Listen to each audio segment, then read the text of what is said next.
Do you ever wonder why some artists do so well for themselves and they can charge so much? Meanwhile, you can barely get pennies. Are you just doomed to poverty? Or do they just know something you don't? Welcome to Art Mentor. My name is Sean, and today I'm gonna list out everything that broken and inexperienced artists do from successful and higher achieving artists so that you have a game plan, you have a game of attack, so that you can start to execute these things right after you watch this. So take some notes and let's go. So to start, I wanna tell you about my story about how I started at only $35 for commissions, and now I can charge much more than a lot of other bigger YouTube influencers. And here's why. Because when I first started out, I came through the same exact things that you did, and I had to overcome the same exact obstacles you did, friend. And whenever I was going through that, I would go ahead and I would look online, and I would obviously do my market research, just like you're probably doing, aren't you? And I would notice how much people are charging. And I would think that I had to adapt to that, right? But then there was the problem with it too, was that I knew that I could get a lot more. I thought that I deserved a lot more, but I just realized that I was afraid to ask for it. So my friend, I just want to let you know this. You will never get anything in life that you are not willing to ask for. If you think that you deserve more, start asking for more. Now, at the same time on this note though, you can't be delusional, nor can you be unrealistic. And people will say, well, Sean, is this too much or is this too little? I don't know. But here's how you can know. You got to test it. Go ahead and put yourself out there, friend. Go ahead and put out what you think you want to get from it. Try that for a few months, and if nobody bites, then you have something to work with. You have something to adjust. The other thing that I see a lot of people do too is that they'll kind of revel in getting a lot of commissions for not a lot. Can I blow your mind here for a second? If you got maybe 84 commissions last year, like I've seen a lot of people put up these videos about how they used to get that and now they don't anymore. My first reaction is this: you charge way too cheap just because you were afraid to ask for more, and you do deserve it. You would be much better off taking a quarter of those clients and charging 3 to 4 times the amount of money that you charge. But again, you're probably too afraid to ask for that, aren't you?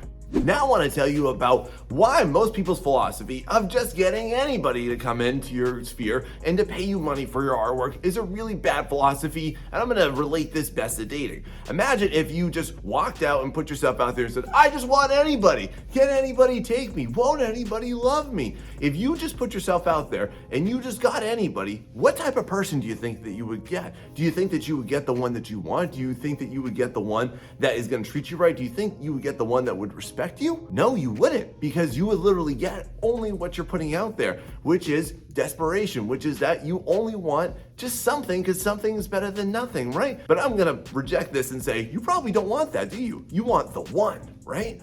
Just like the rest of us, you want to find that soulmate. So in the same vein of thought, you need to think about this. How do you attract the right clients? How do you get them to you? How do you get them to find you so that they are going to be the ones that are a pleasure to work with, that will pay you more money, that will give you more opportunities, and these people exist. The thing that you want to always be focused on, and that successful artists know how to do, is how do you attract the right clients? Because if you're just attracting anybody, you're probably charging cheap, and you're probably not getting many opportunities, or you're getting too many opportunities because again, you're afraid to ask for more.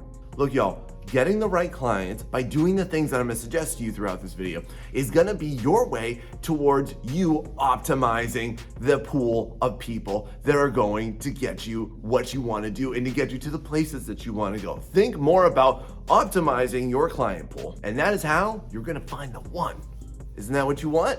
So as you take a look at the art market, as you're doing your research, as you're planning out your attack, what are you selling? Maybe you're gonna sell some type of product, maybe you wanna freelance, maybe you wanna get into an industry, maybe you wanna work with private clients, right? What are you generally going to find? Even on platforms that are specifically supposed to be made to help champion what you wanna do, even on websites that are made so that you are supposed to be able to get clients brought to you. One of the major things that you're gonna notice right away is that there is a huge toxic culture, and that toxic culture is undercutting each other, because what you will undoubtedly find, doesn't matter what platform you're on. If you're on artistry, it's horribly on there. If you're on artisan clients, it's on there too. Even eBay, even Etsy, even Shopify. This is what people tend to do a lot, is that they promote a culture of undercutting, where in order to succeed, have you ever noticed this, that what do you have to do? You're promoted to, you have to slash your pricing. Haven't you noticed how it seems like you're better off in those platforms just lowering your price and trying to get as many little things as possible rather than getting fewer and higher paid clients as possible. Y'all, this is a reverse psychology. You don't want this, all right? Because what this will promote is a red ocean effect, where literally in order to succeed, you have to think about how do you attack the other person and be more successful than them, and you are all fighting for the same scraps from multiple people. Y'all, this is not sustainable, and it's also terrible for your mental health, and nobody really talks about that except for me on my channel. So y'all, how do you get out of this, you might be asking? Real simple. You have to develop self-respect, and higher achieving artists that can ask for more and do get more start with self-respect, because if you start to put out there, no, I do respect myself, and I respect my commitment, and I respect my discipline, and I respect the amount of time that I have devoted towards learning my craft and towards developing my potential in this, then you are going to be brought clients that also respect you for that and will happily compensate you for that. Doesn't matter what type of product you want to sell. But if you want to get ahead, y'all, you have to develop this attitude of self-respect, and you also got to watch out for some other things that I'm going to talk to you about soon. Y'all, I wish that more artists like you could hear this advice right now, and if you find this helpful, please like and subscribe to my channel, because I'm all about giving you action-based content like this. And if you do think that you need a leg up, if you need some one-on-one advice, I also offer one-on-one mentoring. You can see the links right there down below. And I want to help you get to the level that you want to get to. But if I could just have every artist hear this one piece of advice, I think that it would alleviate almost all the problems that we're facing right now. Now I'm going to talk to you why most artists fail. And I can best equate this to being like swimming. So if you're in the middle of a pool and you just stop, what do you think you do? You just drown, don't you? You would just sink, right? And that's what happens with most artists, is that they'll stop putting in the time and they'll stop utilizing the resources and they'll stop thinking about what they can and they can't do, and they'll just succumb to these fears and insecurities about how they're not going to be successful.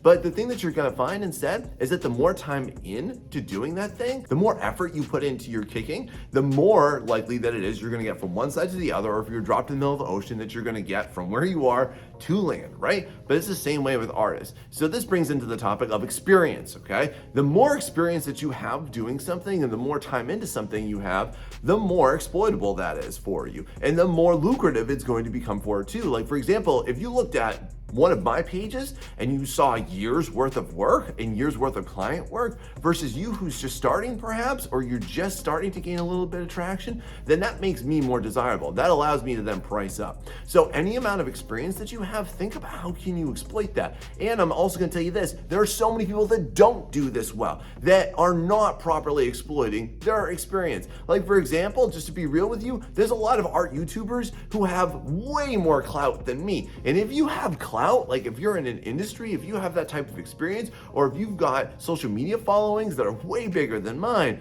then please weaponize that clout to make sure that you get what you do deserve and you have the self-respect to ask for it, okay? Because just to be real with you, there's a lot of much bigger YouTubers and way bigger influencers other than myself that have insane social media followings, but if you actually go ahead and you look at their products and you look at their commissions, they charge a fraction of what I'm able to fetch. Why? Because they don't do a lot of the stuff that I'm trying to help you do so that you can be better than all of us. Because if you win, then we all win. Wouldn't that be great?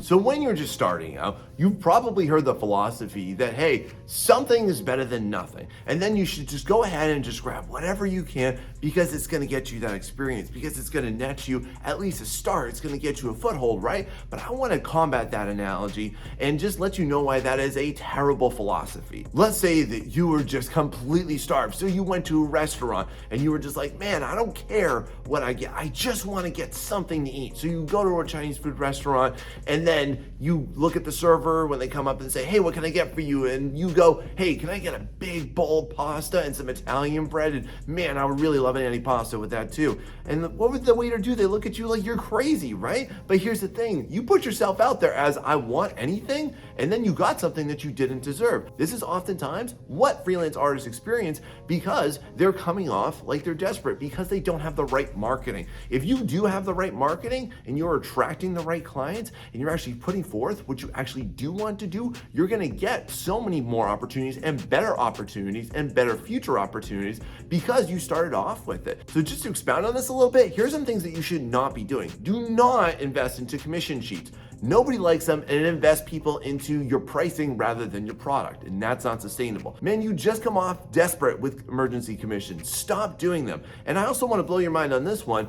Sales. Stop doing sales. Around this time, being winter time, around Christmas time, like I'm recording this right now, I see a bunch of artists trying to put out there, I'll have a sale or a bundle sale. Stop doing all of this. This is not helping you, friend. It's cheapening you. I'm gonna tell you why this is a bad idea too, because you're just trying to get some type of scrap rather than you really focusing down into getting exactly what you do want to do. And you gotta be careful because however you put yourself out there, you're gonna get what you attract. And you can't blame clients, or you can't blame the market, or you can't blame the website that you're on when you do get that, if that is what you're putting out. If you're utilizing tactics that only get you the lowest clients, the ones that don't pay you, the ones that don't respect you, then how are you supposed to ever fix that, friend? You deserve better. If you've been following me for a long time, you know what's up. Otherwise, please check out my stuff because I want to help you out. And by the way, I'm not being ambiguous. There's literally an entire set of playlists down below for what you can do, real actionable things that you can do in order to market yourself properly. Go check it out after this. But first, you got to know about this. Power tip incoming, everybody. I want to let you know what allowed me to skyrocket my pricing and gain consistent clients and consistent incomes, okay? So back when I first started off, I used to only do sci-fi and mech stuff, believe it or not, which you probably wouldn't believe if you saw my current stuff like you're watching me do right now, right? But that's where I started off with it.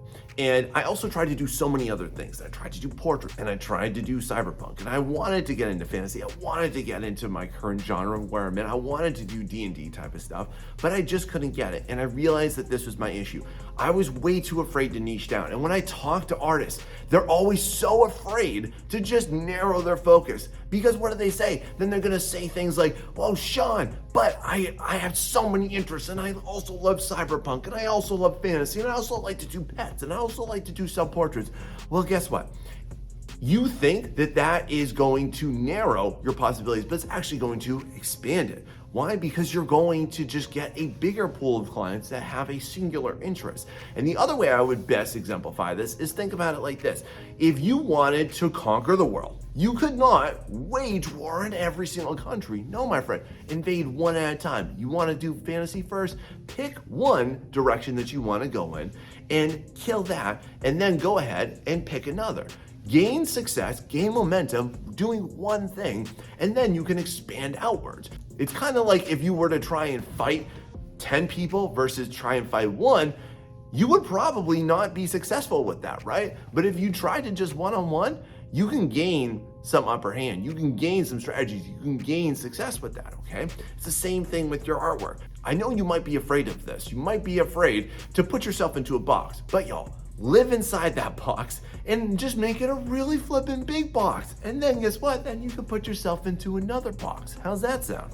It's a lot less scary when you think about it like that, isn't it? And here's a really big factor that is going to either limit your future prospects or it's going to excel them and propel you to a better future that you want. And it's going to have to start with your mindset, because as you're going to be going through all of your creative and artistic and professional endeavors, okay, bad influences are going to come your way, and you're going to be feeling certain ways too. And you're going to be hitting certain walls, and everything that you're going through, friend, every single difficulty is not put there to pull you down. It is there to challenge you, to help you go upwards too. So if you have a really rotten mindset, if you start to give into things like, oh, I'm feeling burnt out, or oh, I'm feeling blocked today, I can't think of anything. Or do you ever hear this little pearl of wisdom where people go, oh, the market is too scarce, it's too competitive. Y'all, all of this is strictly based in scarcity mindset, meaning that you think that you lack. You think that you lack clients. You think that you lack something special. You think that you lack ideas. You think that you lack motivation. But instead, what you're lacking is a discipline. And discipline is usually a dirty word, isn't it? What do we think when we think of discipline? We think of school, we think of something punitive, we think of getting in trouble, right? But no, friend, no. Discipline is actually the highest form of self-love. And if you aren't disciplining yourself enough to actually commit to what you are doing, to commit to your practices, to commit to not giving up, like I can't tell you how many times people will watch some of my content or try and do some of my tips and advice, and they'll be like, well, Sean, I tried your stuff and it doesn't work, man. And I'll be like, okay, let's talk about that. Like, how long did you do it? I did it for a week. A week? A week? It took me 6 months to get my first client, all right?